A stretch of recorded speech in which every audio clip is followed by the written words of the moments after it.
Hello and welcome to I Can't Believe It's Not the Mouse, the podcast all about animation not made by the mouse. I'm your host, Octaviano Macias, and today I'm going to be talking about one of the nominees for the recent Academy Awards. This is, of course, a Best Animated Picture nominee for 2025. And the 2026 Oscars, but for 2025 movies. It's a French film, and it's honestly one of the better movies that I've seen of the last year. This being Little Amelie, or The Character of Rain. Before we get started, I just want to say, if you're listening to this on YouTube, go ahead and give it a like, subscribe to the channel, feel free to comment, and ring the bell for notifications. Also, if you're on Spotify or just any other podcast site, follow this show on those platforms. So, Little Amelie, or The Character of Rain. This is a movie directed by Malice Baled and Lian Cho Han. I hope I got those names right. These two directed a beautiful animated feature. It's 2D.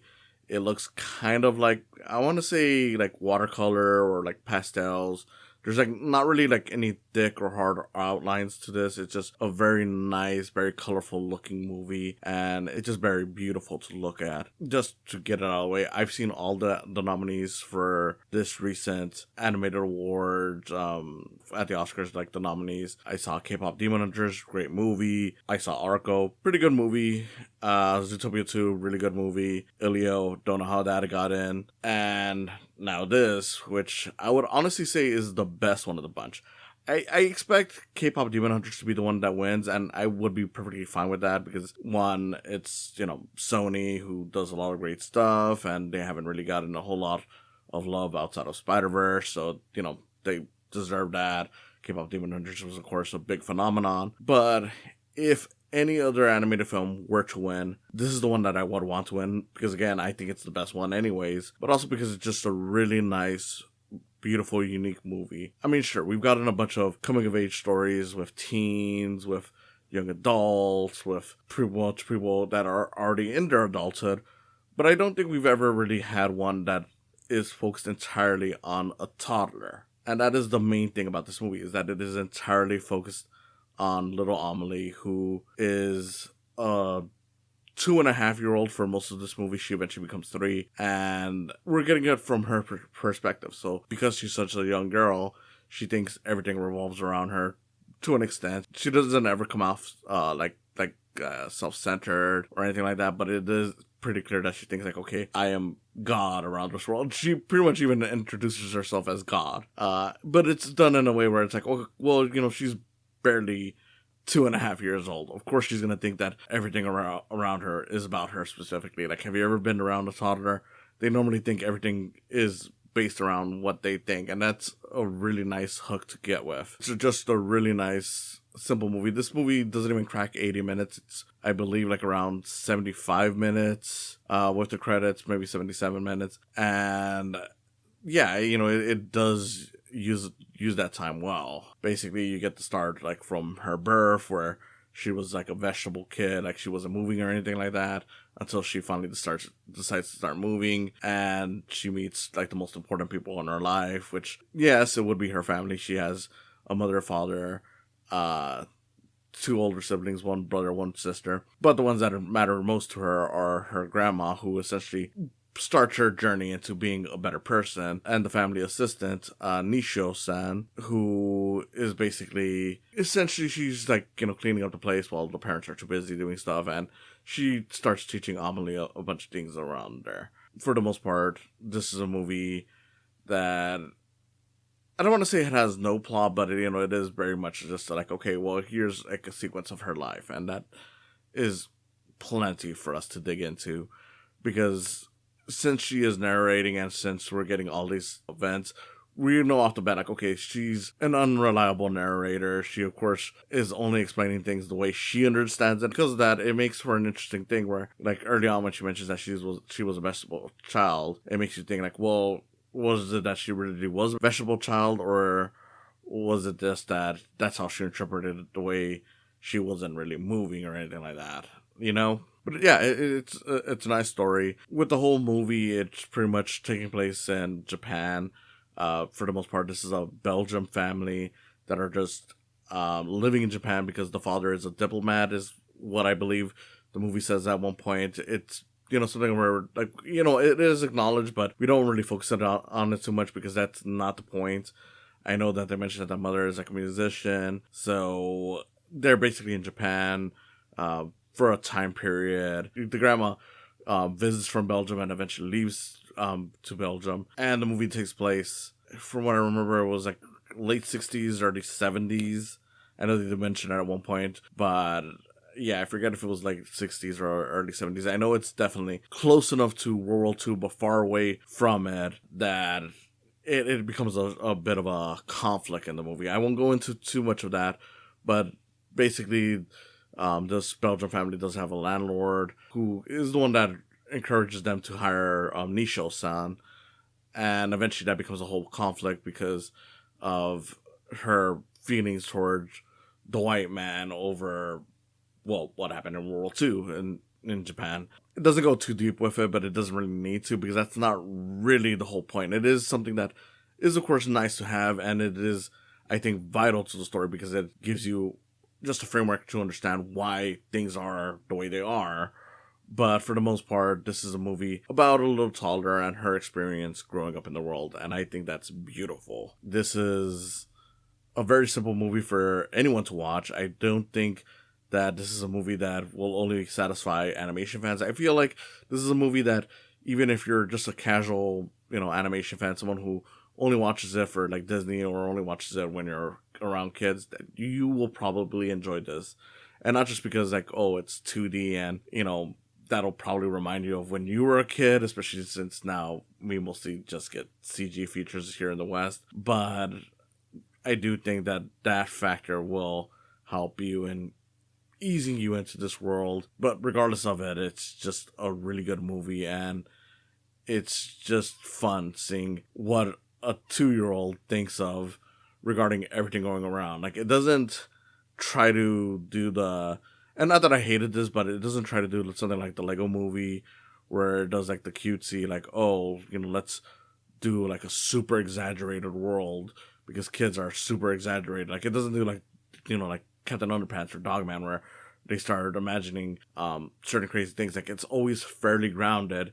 It's just that everything's explained in a way where, again, because it's a 2-year-old, the way a 2-year-old would understand these things, like, oh, look, there's, at one point they talk about how carps are like the symbol of man. So, she of course is like, oh, well, it makes sense because carps are ugly and stuff like that. Again, it's supposed to be a fun little thing with her. She hates the brother because the brother uses her for different things. Like, at some point it's explained that the brother has sat on her just to read on comics and tends to mess with her a little bit when she's doing things with the sister, which does factor into the story. But you'd think that, they'd go over the top and do like a whole boys versus girls thing. But no, it's just, typical sibling things. And of course, it's like, well, yeah, when you have an older sibling who is a different gender than you, you're bound to feel like you're an outsider to them. But yeah, there's just a lot to like about this movie.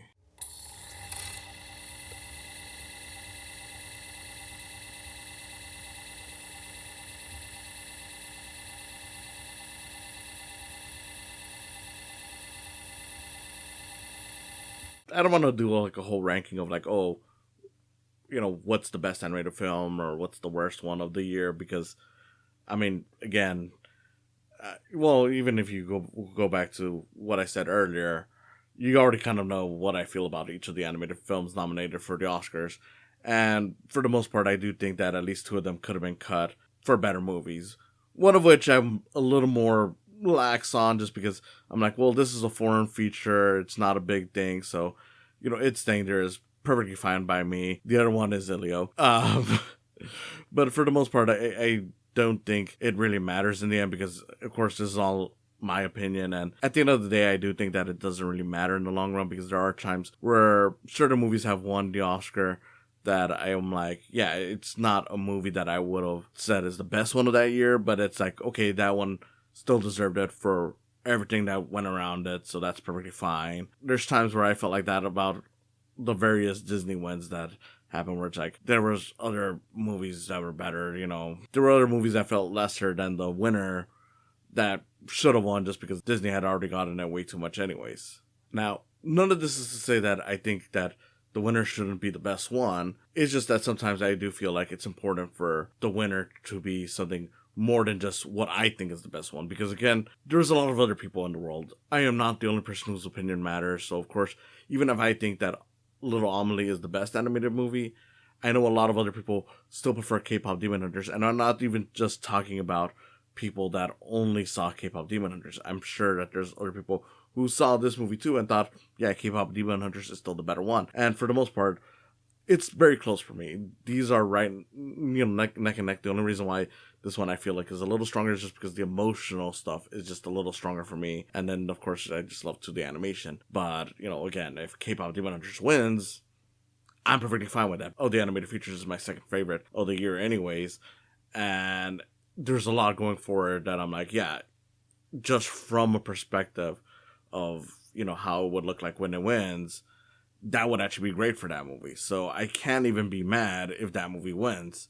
I bring this all up just so I, don't have any people going, well, hey, if you thought this was the better movie, then how come you're, are you mad at the fact that it's not going to win? Which, again, as of this recording, I don't know if it'll win or not. More than likely it won't because K-pop Demon Hunters has been winning everywhere. But in the event that it does win, it's like, okay, well, that's cool.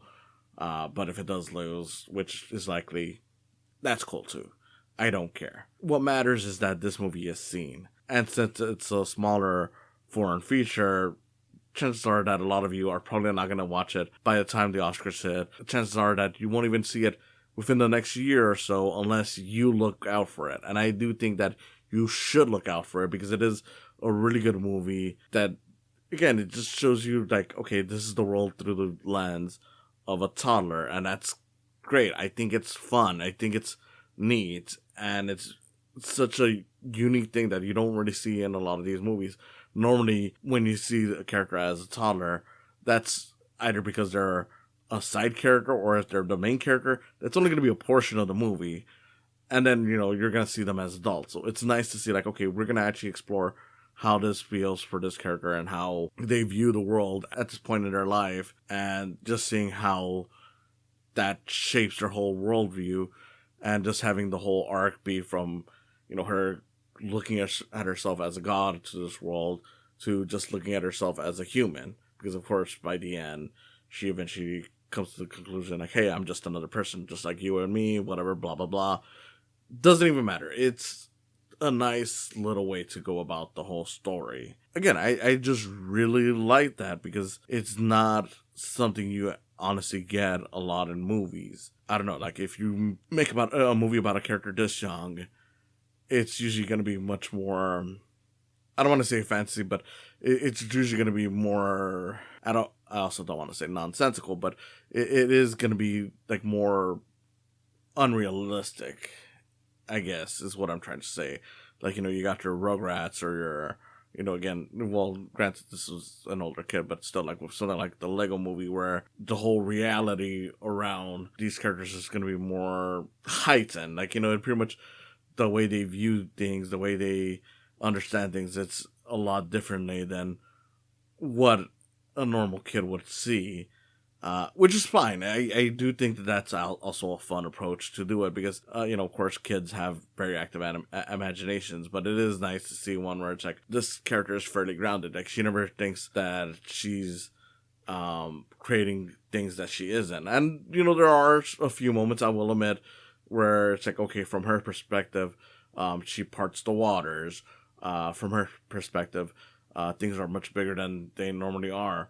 But again, it still feels grounded enough in a way where it's like, well, this is just a view of a little kid, and just seeing how the world is interacting. And of course, that plays into her, mindset of being God, versus, like in Dogman, where it's like, oh, dogs would have big piles of bones, and, cloning machines would have an undo button. And stuff like that. Like, like it doesn't go like anywhere where it's too silly or too absurd. Like it still remains fairly consistent in terms of, okay, these are the rules set upon this character's viewpoint, and they still kind of makes sense even if you're an adult. It's just that, of course, as an adult, you probably realize, like, okay, this thing that was incredibly deep and huge for her is not very much so. It's just that because she's only just a few feet tall, of course she's going to see it as this impenetrable size or whatever. It's because of that I really do like what they did with this, because, like, you know, not to go into a whole one versus another, but, you know, the other French animated feature that I saw, Arco, which was, you know, a good movie. With that one, part of the thing that, you know, held it back for me is that early on it kind of feels like this is an animated movie that I've seen, you know, dozens of times. The kid who gets lost after disobeying his parents, and now it's just a matter of, you know, trying to get back to the parents. They do some other stuff that's really cool and really unique, but for the most part, the big setup is that, versus this one where it's like, the setup essentially is a coming of age story, which we've seen lots of, especially in foreign features, but the difference is that they're always, again, older people, so seeing it from someone who's that young makes it very fresh, and seeing the perspective of, like, hey, look, you know, it's grounded, but also kind of unrealistic because it's a kid, but not too unrealistic that it starts to feel like, okay, this is an adult's idea of what a kid is doing, is what makes it so special. For the most part, I just highly recommend it. If you get a chance to watch it, watch it. It is available to stream, at least if you purchase or rent in a lot of places, so that's good. When it gets on physical, which I believe is around March, definitely check it out if you can. Honestly, it's a really good movie, and if you love animation, if you think of yourself as an animation fan, you owe it to yourself to look out for these movies. You can't just be sitting down just looking at whatever is like the DreamWorks or Disney or whatever. And I love those guys, but we need to support these smaller films too. We need to support the foreign films too, because animation is so special that it really needs to be supported beyond just the studio level. With all of that out of the way, thank you for listening, and I hope to see you again next time. And a body too. What could God do now? Thanks for stopping by. Go ahead and follow this channel. Subscribe, like, and comment. Ring the bell for notifications. Go ahead and also follow my podcast, and give some love to my Patreon account while you're at it. It's www.patreon.com/psycams. Again, thanks for stopping by, and I hope you come back for more in the future.